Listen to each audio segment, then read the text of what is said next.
Hi there, welcome to Homemade Lovely's YouTube channel. I'm Shannon, and today I'm going to show you how to make simmering potpourri, also called a simmer pot. I'm going to show you a version in a mini crock pot, but you can also make it in a saucepan on the stove.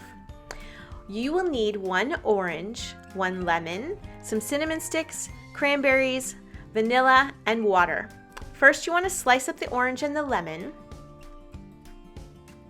And then you'll want to add about 1 cup of water or so to your crock pot or your saucepan. Add in some orange slices and lemon slices, a few cinnamon sticks, pushing them down into the water as needed, some cranberries, I've used frozen ones but you can use fresh ones as well, a little bit of vanilla, a few more lemon slices and orange slices, and you're done. Just plug in the mini crock pot and let it simmer, or put it on the stove if you're using a saucepan. Visit the blog for more simmer pot recipes and a free downloadable printout of all of them.